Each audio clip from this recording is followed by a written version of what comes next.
Masinya Attorneys Incorporated, a boutique commercial and taxation law firm in Midrand, Johannesburg, South Africa. Strategic lawyers on point with more than 20 years of practice experience. We are professional, capable, and qualified.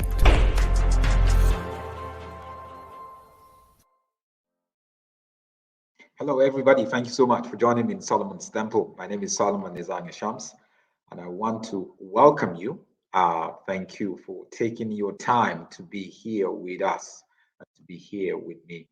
Thank you for your regular support also. Where are you watching from? Please make sure you leave a comment in the comment section.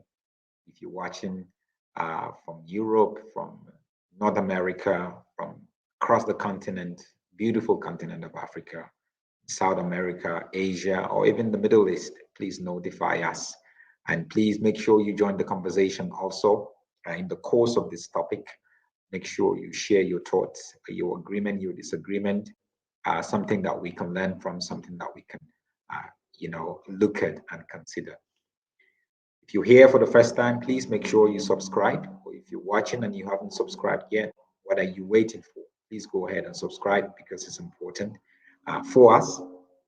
And also, anytime you watch any of my videos, there are hundreds of videos there that you can watch. I'm sure you're going to find it. I'm sure it's going to bless your life. And anytime you watch, please, when you come to the advert, please do not skip it. When it gives you the option of skipping, don't skip it.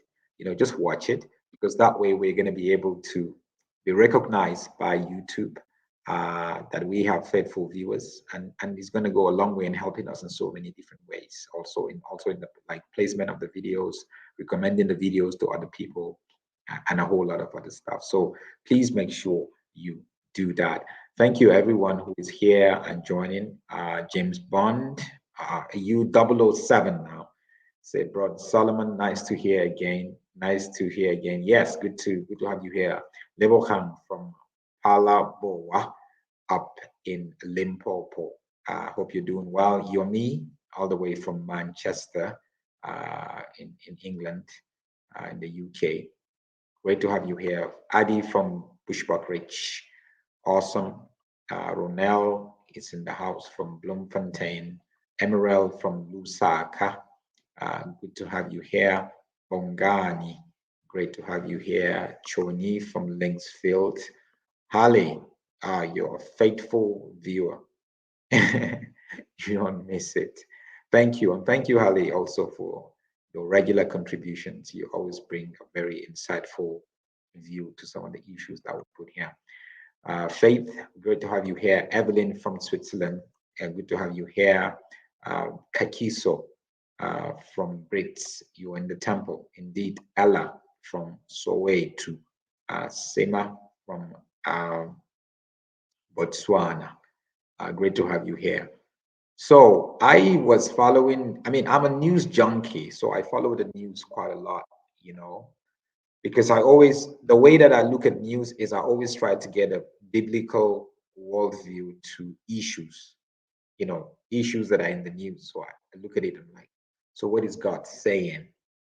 What is good about this? What is not good? What is evil and what is not evil? What is holy? What is not holy? What is moral? What is not moral? What is educative? What is not? What is entertaining? What is godly? What is not godly? So I ask myself a lot of these questions anytime I read the news. So being a journalist, I consume the news a lot. So I came across an article the last few days about a step that is taken by the Burundi government, from the president, that is, to fire any government staff, government official who is tolerating, or who is married but tolerating and in a relationship with another woman, with a side chick. You can call it a side chick, you can call it a girlfriend, you can call it whatever, a mistress. So they came out strongly and actually said, no, we cannot have that in the country. Now, we're talking about a country, like we're talking about politics now. We're not even talking about a church.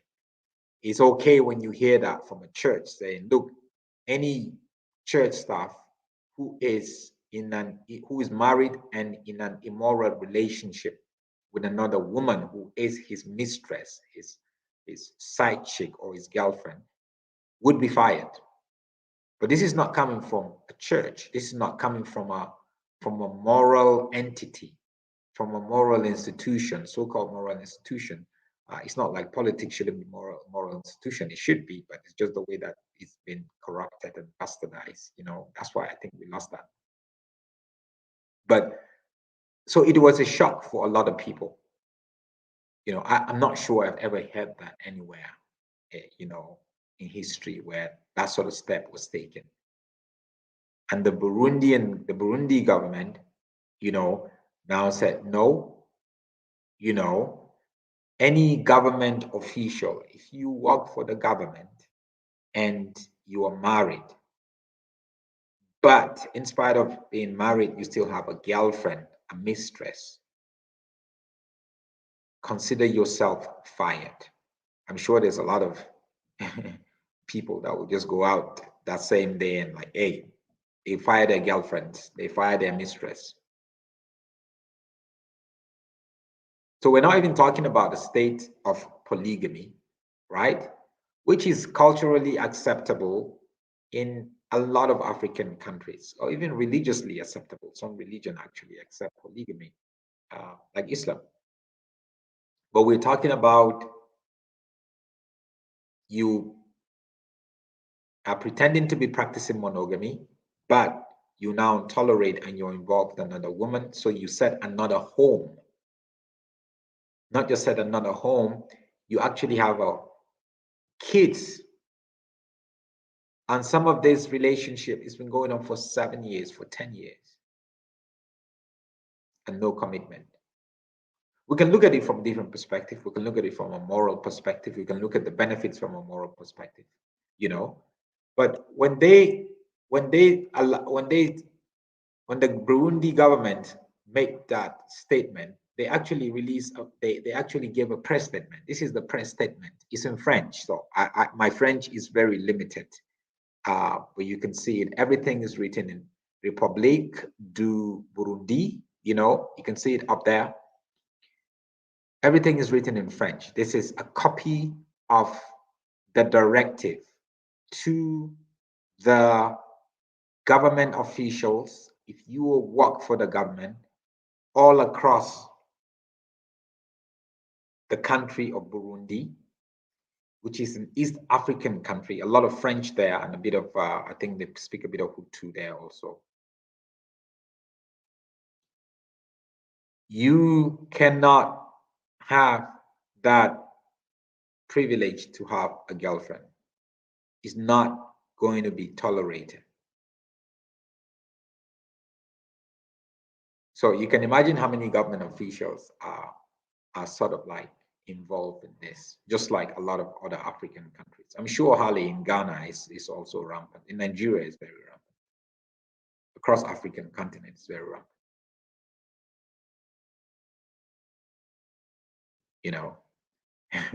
Somebody said if you come to South Africa and you say you're going to fire government officials who have girlfriends and mistress, then you might as well fire 99% of the government officials. If you go to Nigeria, you might as well fire 90% or even more of the government officials, because it has become culturally almost like acceptable in the workplace to feel it's okay. Sometimes a woman given due to pressure, sometimes due to elevation, if they want to grow in that, in that job that they got. It's quite a lot of it. So there are different reasons. The government here didn't state the reason precisely based on what I know.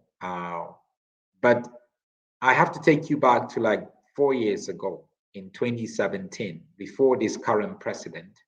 And they had another president who passed away just before his term came to an end. He died from COVID late last year. In 2017, he actually said that he gave a directive as the president that, look, everyone who is they're living together, cohabiting, Fatan said, if you are unmarried but you are living together, you must get married. If you do not get married, you're going to be in trouble with the government. Some people would say, oh, well, you are infringing into their rights. Yeah, maybe there's a point there. But at the same time, I mean, if the government or the general population agree with that, then that is not really infringing into their rights, because that's what democracy is really all about, is the rule by the majority. So laws will be made, policies will be made based on the majority judgment. And we all know that Burundi in itself they have gone through, they're corrupt. It's a level of corruption. They've gone through a lot of like war also. It's a poor nation. And you have to understand the link between morality and prosperity, and between immorality and poverty. There's a big link there. So it might be, you might look at nations like the US or Germany and all that and say, look, there's a high level of immorality there, but why are they prospering? But you see, prosperity is not just financial. Prosperity is not just money. It's spirit, soul, and body. But if you go to these nations, if you see how they have mental issues, how they have emotional issues, spiritual issues, how psychologists, are always just busy.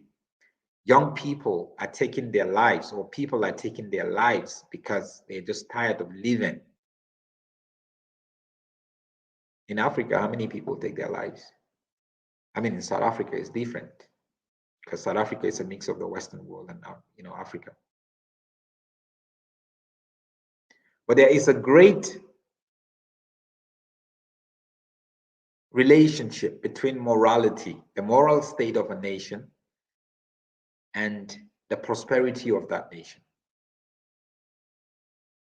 Morality goes a long way in defining not just sexual morality that we're talking about, because here we're just talking about sexual morality, but we're talking about morality in all areas. Yes, I would want to see the Burundi government deal with corruption the same way too.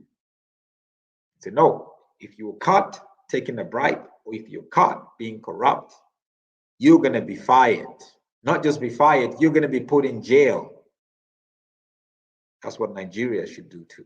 South Africa should do that. But let's bring it home where we belong. We all belong to an entity called the church, isn't it? Which is a part of the society, one of the pillars in society. This is a political decision that was made by political officials, elected officials. And the political decision is a moral decision.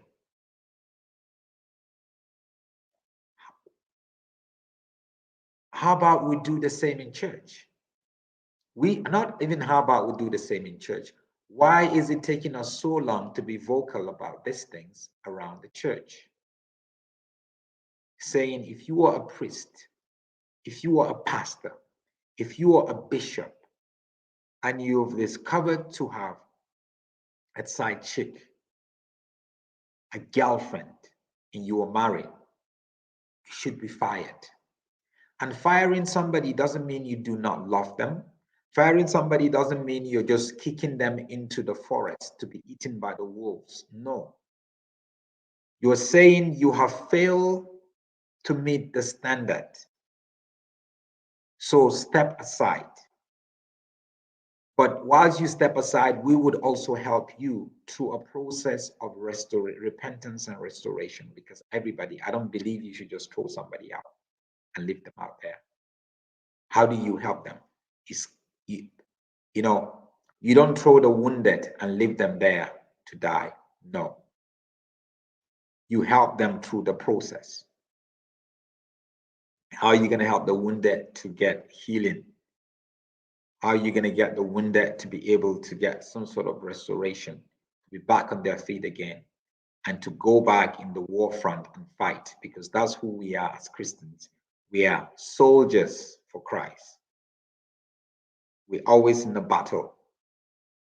If you're a Christian and you're not in battle, it means that you have actually not identified your role.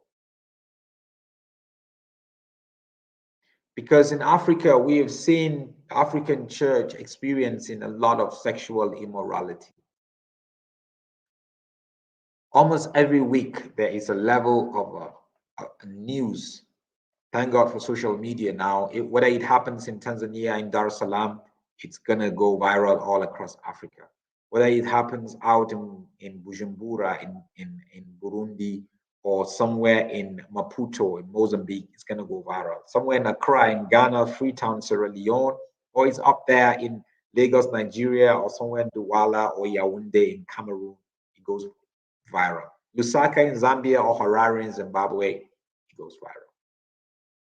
One pastor after another pastor, one bishop after another bishop, one prophet after another prophet. They have a girlfriend by the side, or they actually force themselves on another woman. Young girls are becoming victims every single day. Married women are also becoming victims. It's almost become culturally acceptable, spiritually acceptable around some of these charlatans and false prophets, that you have a girlfriend all around. And that has damaged the reputation of the church. It's always a front news in the newspapers, or like the headlines in the news, on the radio, on the TV. Unfortunately, for that reasons, how did we even get here? Maybe because we've not been strict. We always use scriptures to cover the sins of others and allow them to continue to do the same thing. No, you have to cover the sins of your father, just like Noah. You cover the nakedness of your father. No, if covering the nakedness of my father, of my leader, is not allowing them to take responsibility, then there's a problem. If covering their nakedness means I just cover for them and they can continue to do whatever they want to do with this woman and that woman and that woman, then there's a problem. We say, no, you don't touch God's anointed. No, you expose God's anointed. You talk about it. Or you say, no, he's also human. He's just imperfect. The moment you hear somebody trying to justify the actions of somebody who's been sexually immoral by saying that that person is imperfect, chances are the person saying that he also would do the same thing if he gets the opportunity, or if she gets the opportunity, or they are actually doing the same thing. Over the years, that's been my conclusion. I was always shocked that some people would say that. Well, you see, the state of the church today is a reflection of our morality, especially sexual morality. The church in Africa is very big, but very weak. I say that again, the church in Africa is very big, but very weak. That's why we've not been able to transform governments. The government reflects the church. If you have a corrupt government, that means you have a corrupt church in that country. Good example, Nigeria. Why are we complaining about a corrupt government when we have a corrupt church? Remember, a lot of people in the government, they go to church. They are Christians. Some of them are pastors. Some of them are deacons. Some of them are elders in the church. But the moment they step to work for the government, they become some people totally different. We need to get to a place where we say, we are not going to tolerate sexual immorality. You are married, do your best to stay faithful. If you don't, we're sorry, as a leader in the church, you have to step down. Even if you're not a pastor or a bishop, or if you're a leader in the church, you have to step down. Go get yourself together before you come back.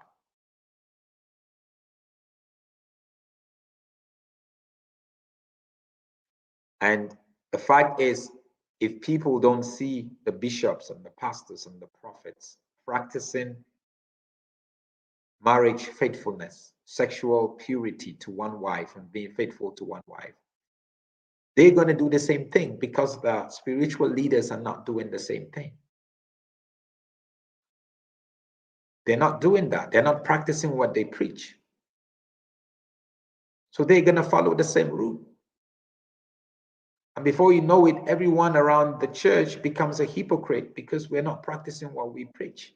We all know that that person has a girlfriend there, that person has a girlfriend there, but no one is talking about it and no one is holding anyone accountable. And that makes the church weaker and weaker and weaker. We become a powerless church because the power of God does not dwell where there is sin, where there is sexual immorality. The power of God doesn't dwell there. We have to create the atmosphere for the power of God to come in.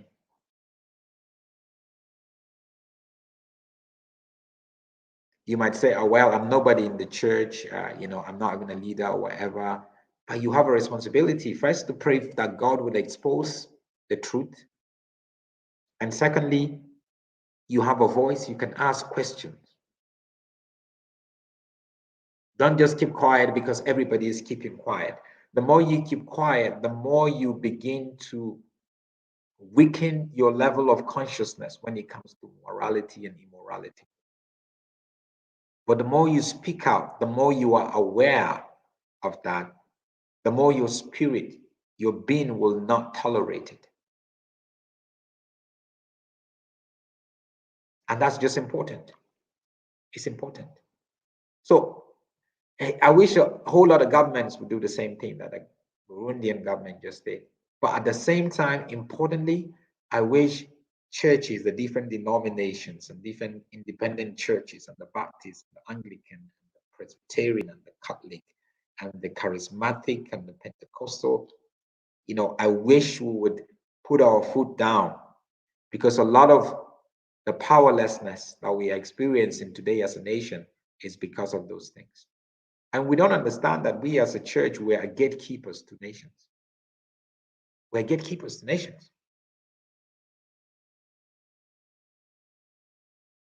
We are. Let me check out your Yomi says, self-imposed man of God. Oh my God, too many bishops, Solomon, men who ordain these people. Indeed.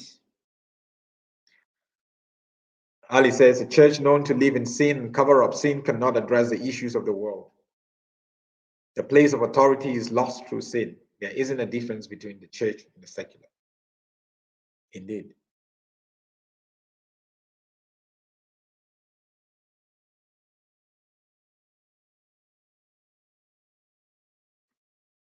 I read this about Burundi and I came happy instantly. I salute them. They have solved a lot and a lot of social ills by this act. So many, from having kids who would become fatherless, whose father is not there, and so they're not raised well, to breaking families in society, to having women to carry the burden of so many family, kids, and all that kind of stuff. It's quite a lot.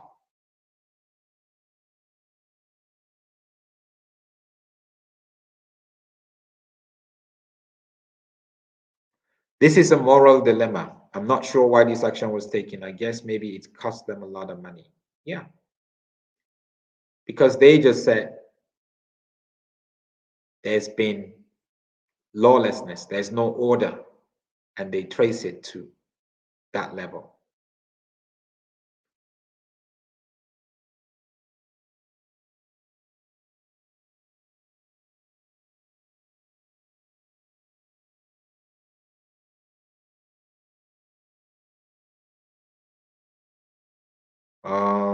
Let's see.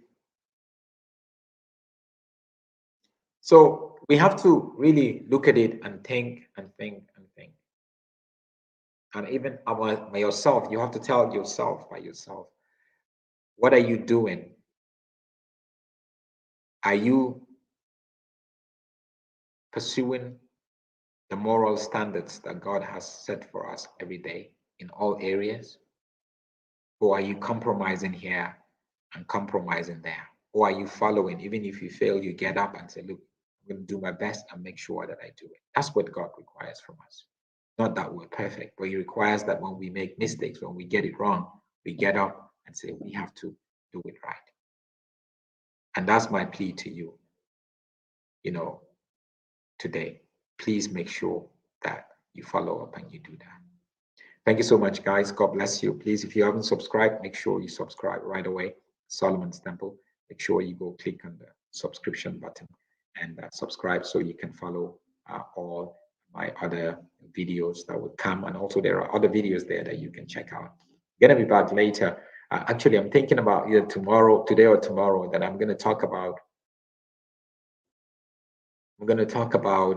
the Superman.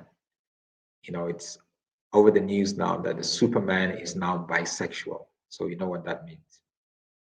Superman is now bisexual. He can either have a relationship with a man or relationship with a woman. What is that about? What does Scripture say about that?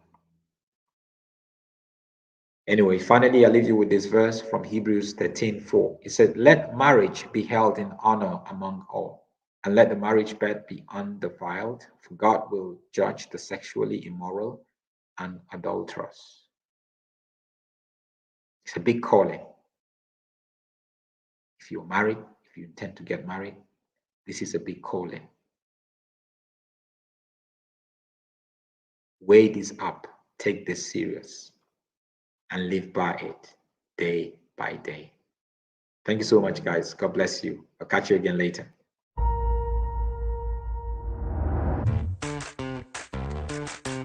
As a church leader, your time and resources are limited. It's difficult to find discipleship and Bible study materials that are affordable, easily accessible, and high quality. But there is a way to equip the people in your church every day of the week without losing sleep.